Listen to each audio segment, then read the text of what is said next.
The Honda Civic is a car that's been many things to many people. Sometimes it's a sporty coupe in SI trim.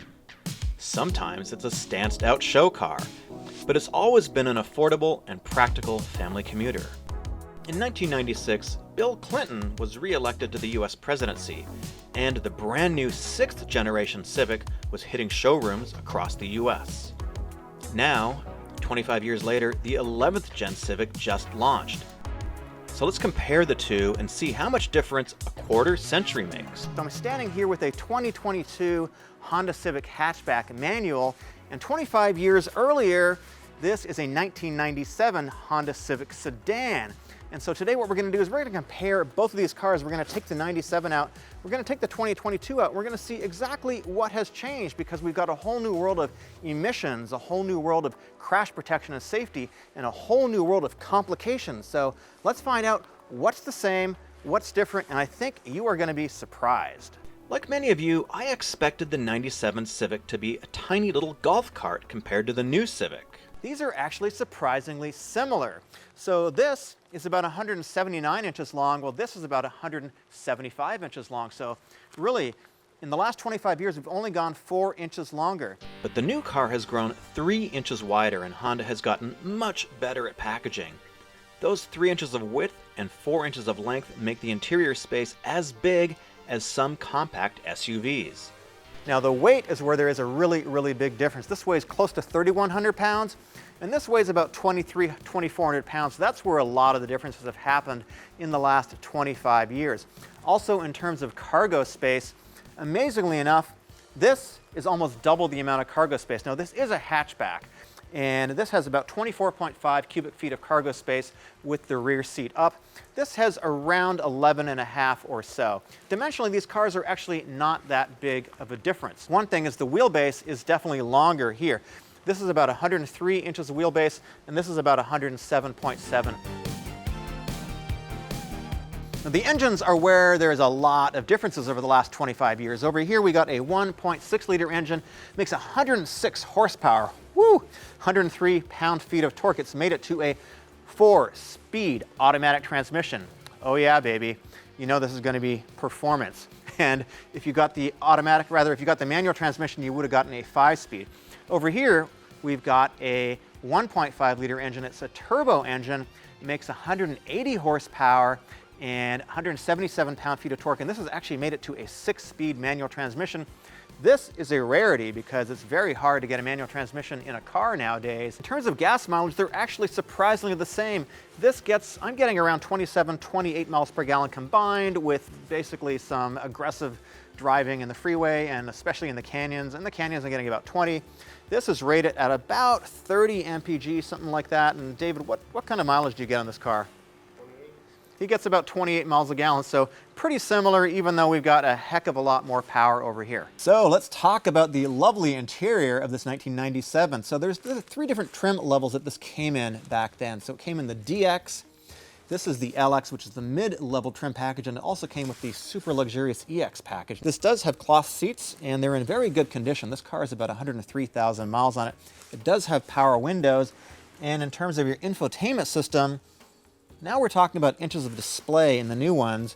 This one has an LCD display. It's black and white. It has AM, FM, and it does have a cassette player. Even though it has a CD button there, there's actually no CD player in here. And it's pretty basic. This also has an automatic transmission. And there are definitely a few little hard plastics in here. Remember, this is a relatively budget car back in the day. And actually, Honda has still followed that same formula, making fairly budget-friendly cars. This 2022 Honda Civic hatchback is the top-level sport touring trim. This is fully loaded. This has all kinds of technology that one doesn't, and that's where a lot of the changes come in the last 25 years. This has got a whole set of safety systems that are included standard with pretty much every Civic that you can buy nowadays, and this has a lot more power than that too. And this has leather seats or leather trim seats. and it just has a lot of luxuries in here. It's a very quiet, very refined ride. It weighs a lot more than that one does, and I'm betting that when I go for a drive, I'm going to hear the difference, I'm going to feel the difference. This is a fairly plush, fairly soft, almost a near luxury type experience, especially for the price point. This is still pretty affordable. This costs about $30,000 for the fully loaded Civic hatchback manual. So I have not driven this car yet. Let's hit it. Whoa! All right, there is that automatic. Actually, it hit 60 a little quicker than I expected. So 106 horsepower, 106 pound-feet of torque. Actually, a little better than I expected. So it definitely is, it's straining a little bit compared to the new car. It's definitely straining a little bit. You can tell there is really not much torque going on here at all. Could not spin the tires at all, even in the wet with this 106 pound-feet of torque, but maybe that's some kind of advantage. Now this does have an aftermarket suspension in it, so I've been told, and it is quite firm feeling compared to the new car. So one of the biggest things I noticed right up front is that this just feels a whole lot lighter than the new car.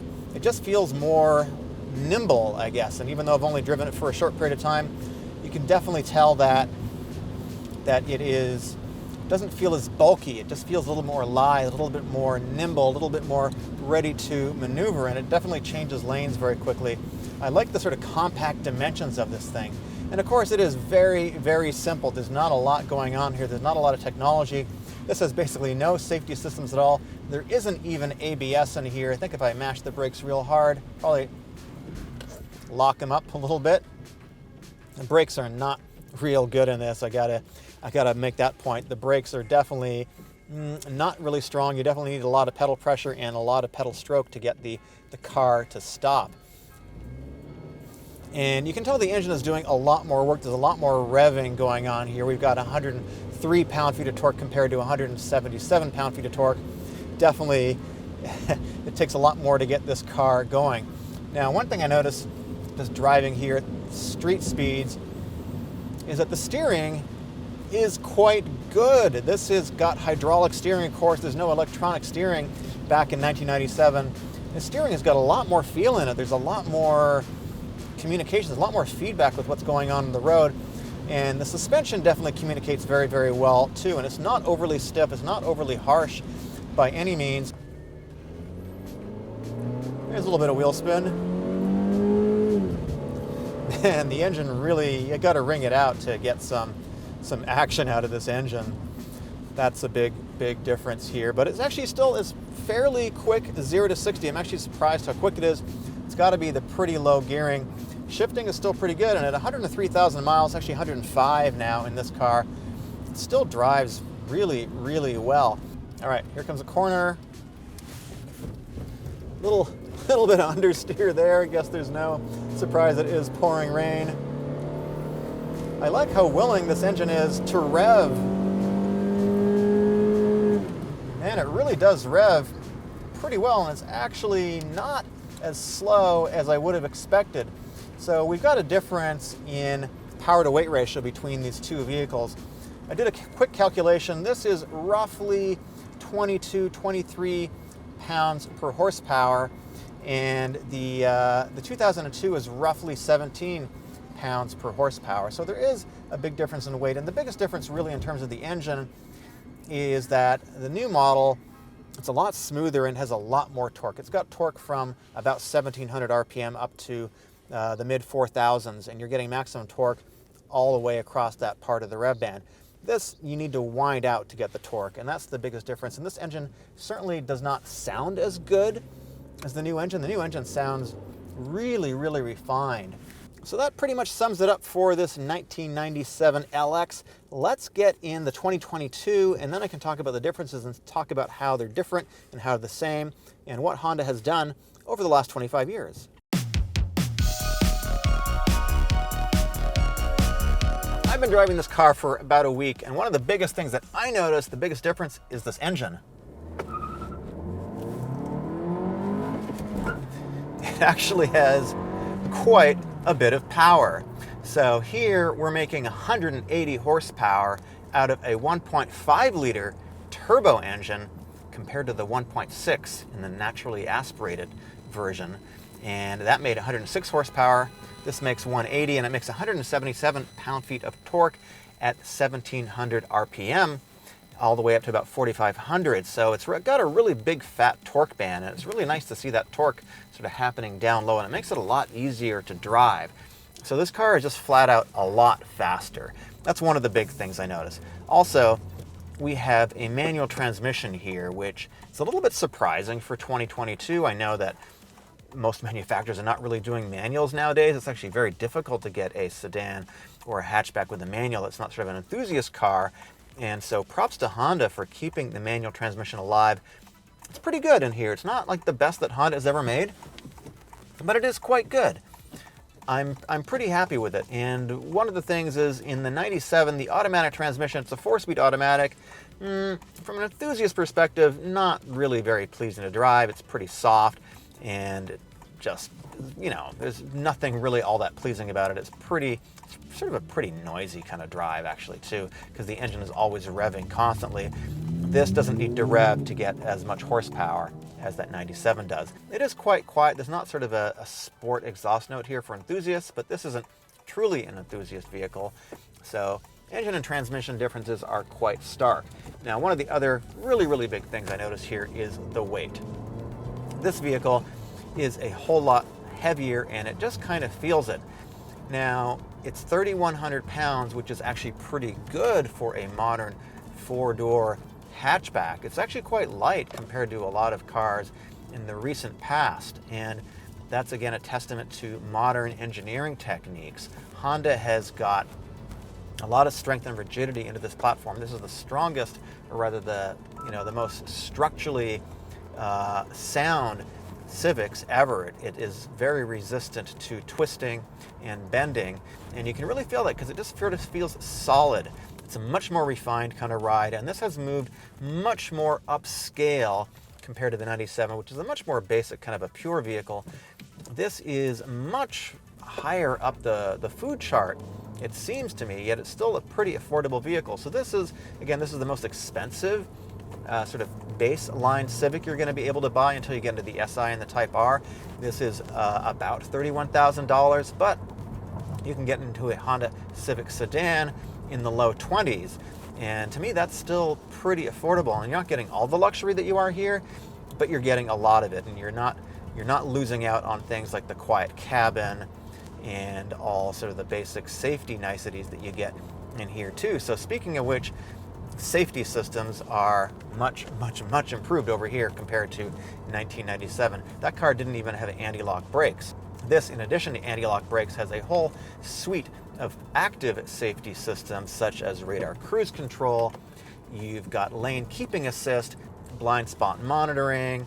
It has automatic braking. It has pedestrian detection. It has all these active safety systems in addition to passive safety systems, which 97 just didn't have. And one of the things that I think is sort of similar, which I really appreciate in this 11th generation, is the simplicity of the design of the interior. And this has got a really clean, elegant, sort of human-centric design ethos, which I really like.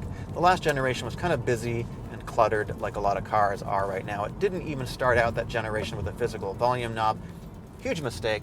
Honda learned from these mistakes, and they spent a lot of time and a lot of engineering making sure that they corrected them and made sure everything is really good in this car. And this interior, I think, is a model of simple, elegant design that borrows a lot from the past, like that car where there wasn't a lot to distract you. You're just going to be focused on driving.